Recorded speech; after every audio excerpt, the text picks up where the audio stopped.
नमस्ते है जी। धैर्यवान हीलिंग साइंस से मैं हूं धैर्यवान, आपका अपना हीलिंग मास्टर। दोस्तों, रेकी वास्तु से जुड़ा आज कुछ महत्वपूर्ण तथ्य मैं आपको बताने वाला हूं, क्योंकि रेकी वास्तु एक ऐसा वास्तुशास्त्र है जिसमें हम चीज़ों को बहुत कम बदलाव करते हैं, बहुत कम तोड़-फोड़ करते हैं, चीज़ों की जगहों को बहुत कम बदलाव करते हैं, पर केवल एनर्जी के मूवमेंट को बदल करके, केवल एनर्जी के सिचुएशंस को बदल करके, उसके प्रतिरूप को बदल करके हम चीज़ों को बेहतर कर लेते हैं। आज आपको एक ऐसा तरीका बताऊंगा जिससे आपके घर में पैसा रुकना शुरू हो जाएगा, धन रुकना शुरू हो जाएगा। देखो, घर परिवार में ना बहुत सारे सदस्य होते हैं, जिसमें से अक्सर आजकल के समय में तो घर में अगर 4-8 सदस्य हैं तो उसमें से तकरीबन सभी लोग कमा रहे होते हैं या कुछ लोग कमा रहे होते हैं। घर में कई दिशाओं से पैसा आ रहा होता है, जिसके कई रिचुअल्स हमने बात किए हुए हैं कि कई दिशाओं से पैसा कैसे है, या एक ही इंसान कमा रहा है तो वो अलग अलग रास्तों से पैसा कमा रहा है। लेकिन पैसा जब घर में आ रहा है तो क्या वो घर में रुक रहा है? अगर ये धन का कोष है तो इसमें पैसे जमा होने चाहिए ना, इसमें धन रुकना चाहिए ना। इसमें छेद क्यों हो रहा है? इससे चीजें बाहर क्यों निकल जा रही? तबीयत खराब, गाड़ी की रिपेयरिंग, घर का रेनोवेशन, प्लम्बर का काम आ गया, ड्रेनेज का काम आ गया, किचन में कुछ खराब हो गया, बच्चों का कुछ ऐसा फीस आ गया, कुछ नए चालान कट गए। ये आया हुआ पैसा क्यों चला गया? कारण ऊर्जा। जी हाँ, ऐसे कई कारण हो सकते हैं, जिसमें एक महत्वपूर्ण कारण ये भी है कि घर के किसी डायरेक्शन में वास्तु का खराब होना। शायद सूरज की रोशनी नहीं पड़ रही होगी, या घर में गंदगी जमा हो रही होगी, या बाहर से कोई नकारात्मकता आ गई होगी। अब इन सारी चीज़ों का पता कैसे चलेगा? आप किसी भी योग्य हीलर से पूछ सकते हैं। आप अपने घर का नक्शा दिखा करके, अपना डेट ऑफ बर्थ बता करके, अपने किसी योग्य हीलर से जिससे आप कनेक्टेड फील करते हैं, जिसकी बातों पे आपको आस्था हो पाती है, आप उनसे पूछेंगे। बहुत सहज विज्ञान है कि किसी भी हीलर ने कुछ समय की साधना भी की है, कुछ महीनों की भी साधना की है, तो वो आराम से बता देगा कि आपके घर में क्या दिक्कत हो रही है। तो वापस आते हैं, तो धन नहीं रुक रहा है, इसका एक बहुत अच्छा प्रयोग करेंगे रेकी वास्तु में। गुल्लक होता है ना, जिसमें पैसा जमा करते हैं, बस एक गुल्लक लेकर के आइए और घर के नॉर्थ ईस्ट में, जी हाँ, नॉर्थ ईस्ट सुनने में अजीब लग रहा होगा, लेकिन नॉर्थ ईस्ट में ही रखना। उत्तर पूर्व साउथ में भी रखा जाता है, लेकिन साउथ में इसके लिए नहीं, साउथ का अलग रिचुअल है, साउथ डायरेक्शन के लिए अलग काम होता है। पैसा घर में अगर नहीं रुक रहा है तो एक गुल्लक लेके आओ, घर के नॉर्थ ईस्ट डायरेक्शन को पकड़ो, उसको साफ करो, कोई सजावट का बढ़िया सा सामान ले लो, जैसे कि ये स्तंभ है, हाँ, बौद्ध स्तंभ, ये कंप्लीटली बौद्ध स्तंभ है, लेकिन ये तिब्बतियन डिज़ाइन में बना हुआ है, तो इसमें वास्तु के बहुत सारे चिन्ह बने होते हैं।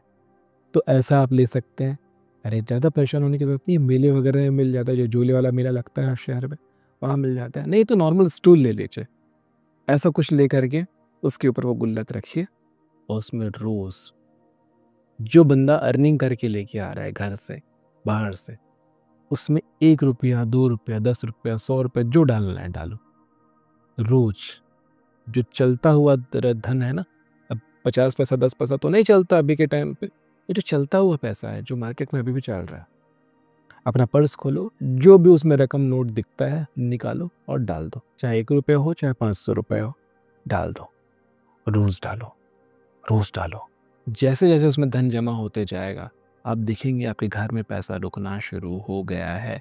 उस पूरे गुल्लक को भरने में समय लगेगा, 2 ढाई 3 महीने 4 महीने का समय लगेगा, और जैसे जैसे वो बढ़ता जा रहा है, वो आपके घर में सेविंग बढ़ते जाएगा। आप हिसाब लगा लो, चलो अभी जो भी बीते कुछ महीनों में पैसे खर्च हुआ उसका हिसाब रख लो, और ये रिचुअल करने के बाद उस हिसाब को करके देखा, एकदम से 30-40% का फर्क दिखेगा। और जैसे ही गुल्लक भर गया, अब गुल्लक भर गया, क्या करें? जहाँ कहीं भी भंडारा वगैरह हो रहा है ना, जैसे नवरात्रि का भंडारा होता है, सिख समुदाय में सरदार जी लोग कोई भंडारा करा रहे होते हैं, ऐसा कोई भंडारे में जाके दान कराओ। या मंदिर में, जो साईं मंदिर में हर गुरुवार को भंडारा होता है, हर गुरुवार को खिचड़ी बटती है, वैसे किसी जगह में दान कराओ। देखो, मैं कोई धन विशेष नहीं बोल रहा हूँ भाई, नाराज होने की आवश्यकता नहीं है। जहाँ आपको लगता है कि 4 लोगों को खाने के लिए कुछ बट रहा है, वहाँ उसमें दान कराओ। आप परेशान हो जाएंगे, क्या हो गया, कैसे अचानक से बरकत आ रही, कैसे 3 4 5 महीने में वो पैसा जमा हुआ, और आपने उसे दान कर दिया। मत सोचो 500 का नोट भी डल गया है ना, मत सोचो, उसमें मिला के 5-7 हज़ार रुपये अगर हो गया होगा, 10,000 रुपये होगा, दान कराओ। 1 साल, इस 1 साल को आप देखना और इस वीडियो में आके धन्यवाद कहना मुझे कि क्या बढ़िया रिचुअल बता दिया। ये रेकी वास्तु का ज़बरदस्त प्रयोग है और इसको करने से ना बेटा रोजगार के नए रास्ते भी खुलते हैं। जो लोग घर में बेरोजगार पड़े हुए हैं, मोबाइल चलाते हुए बैठे हुए हैं, बस कुछ खोज रहे हैं, बस कुछ समझ रहे हैं, कुछ लग रहा है कि करना चाहिए, उनको भी रोजगार के अवसर मिल जाते हैं। पैसे कमाने की इच्छा होनी शुरू हो जाती है। समझ में आ रहे हैं? तो इससे घर में बरकत ही आएगी। जब भी इस रिचुअल को कर रहे होंगे, इस रिचुअल को क्या कभी भी जिस कमरे में सूरज की रोशनी नहीं पड़ती है, वहाँ हफ्ते में कम से कम 1 बार दिया जलाएं। जैविक तेल का, घी का, सरसों का या तिल का, जैसा भी जो हम घर में खाते हैं उस तेल का दिया जलाएं और आप देखेंगे आपके घर में अचानक से सकारात्मक ऊर्जा प्राप्त होनी शुरू हो गई है। दूसरा एक और सवाल आपको आएगा कि गुल्लक का समय, आप गुल्लक में पैसे डालने के लिए बोल रहे हैं, लेकिन हम तो यहाँ कैश लेके निकलते ही नहीं है, ऑनलाइन ट्रांजेक्शन हो रहा है। तो भैया कैश लेके चलना ज़रूरी है। ऑनलाइन में आप धन को महसूस नहीं कर सकते, ना ही खर्च का पेन होता है। ये भी अच्छी बात है, खर्च करने के टाइम अगर पेन हो तो कभी पैसा बरकत नहीं आएगा। खर्च करने के टाइम पेन नहीं होता है, लेकिन खर्च का एहसास होना चाहिए, है ना? तो कुछ पैसे हमेशा कैश हमेशा साथ में रखना ही है, चाहे लाखों रुपए अपने मोबाइल में लेके चल रहे हो, कुछ कैश हमेशा लेके चलो और जब भी घर आओ कुछ ना कुछ उसमें डाल दो। दूसरा एक और बहुत गहरी बात कि जब भी घर आते हो, कहीं बाहर गए हो, कुछ घंटों के लिए काम पे गए हो, तो खाली हाथ कभी लौट कर मत आओ, कभी नहीं। एक फूल खरीद के ले आओ, एक फल खरीद के ले आओ, कुछ भी लेकर के घर में ज़रूर आओ। खाली हाथ घर वापस मत आना। खाली हाथ घर आओगे तो घर से चीज़ें ना बाहर जानी शुरू हो जाएगी और घर में लाना शुरू कर दोगे तो घर में चीज़ें बढ़नी शुरू हो जाएगी। तो हमेशा कुछ ना कुछ एक पत्ती तोड़ कर ले आओ। हाँ, एक पत्ती तोड़कर, नीम का पत्ती तोड़ के ले आओ, किसी पत्ती ला करके घर में रख लो, एक फूल ला के घर में रख लो, खाली हाथ मत आना। और कुछ नहीं तो कम से कम दुआएं लेके आना। कोई ऐसा काम करके आओ कि लोग आपको दुआएं दे दें। किसी को दान कर दिया, किसी को कुछ दे दिया, किसी की मदद कर दी, सामने वाले ने दान कर दिया, ये तो बहुत बड़ा सौभाग्य है। ये सौभाग्य हमेशा प्राप्त नहीं होता।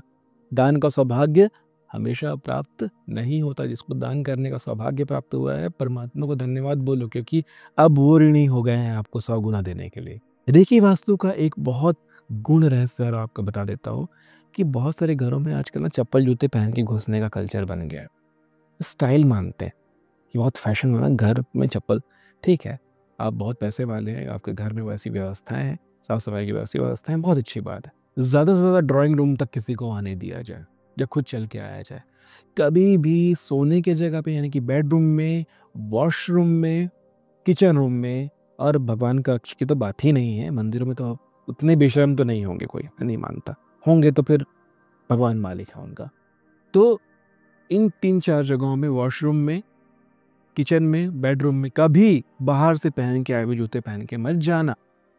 वॉशरूम के लिए अलग स्लीपर्स रहते हैं, आजकल सभी समझदार हो गए, वो पहन के आप अंदर जाइए।